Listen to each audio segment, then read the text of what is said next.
দীর্ঘ ১৭ বছরের অবহেলা কাটিয়ে এই ঐতিহাসিক জায়গাটি যেন ফিরে পেয়েছে তার হারানো ঐতিহ্য।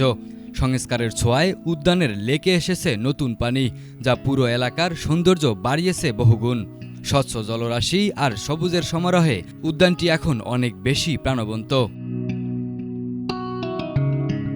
হাজারো নেতাকর্মী ও সাধারণ মানুষের আনাগোনায় প্রতিদিনই যেন ভিন্ন রূপে সাজছে এই স্থানটি। এই বিপুল জনসমাগম ও ভিড়কে কেন্দ্র করে লেকের পাড়ে গড়ে উঠেছে অসংখ্য ছোট বড় দোকান।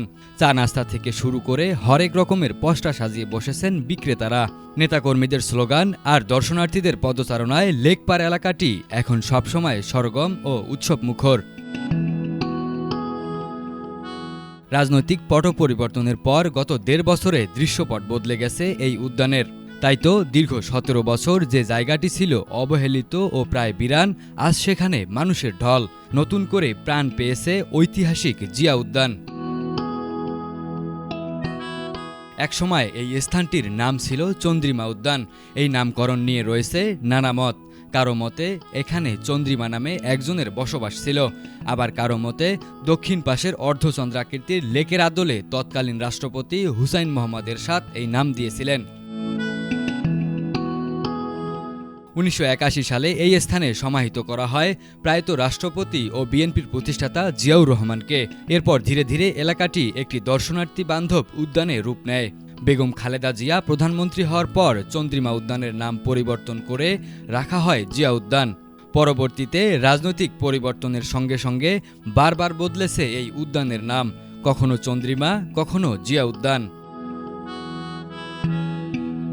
২০২৪ সালের আগস্টে ফ্যাসিস্ট শেখ হাসিনার নেতৃত্বাধীন আওয়ামী লীগ সরকারের পতনের পর ড. মোহাম্মদ ইউনূসের নেতৃত্বাধীন অন্তর্বর্তী সরকার এই উদ্যানের নাম পুনরায় জিয়া উদ্যান হিসাবে বহাল করে।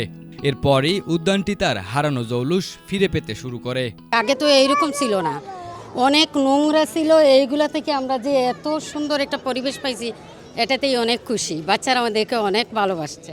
দীর্ঘ ১৭ বছর এখানে কেউ আসতে পারে না, এরকম খোলা মনে এসে জিয়ারত করতে পারে না। অনেক জায়জামেলা ছিল, অনেক কিছু ছিল, কিন্তু এখন এই জিয়া উদ্যানে এটা একটা যৌবন ফিরে আসছে ২০২৫-২৬ সালে। এখানে আসে যারা আপনারা জিয়ারত করছেন তাদেরকে ধন্যবাদ। তারা এবং কি আসি জিয়ারত করি, দোয়া করতেছেন, ধন্যবাদ। আল্লাহ যেন তাকে জান্নাতবাসী করে। প্রতিদিন হাজারো মানুষ আসছেন শহীদ রাষ্ট্রপতি জিয়াউর রহমান এবং তার সহধর্মিণী বেগম খালেদা জিয়ার কবর জিয়ারত করতে। দলীয় নেতাকর্মীদের পাশাপাশি পরিবার নিয়ে আসছেন সাধারণ মানুষও।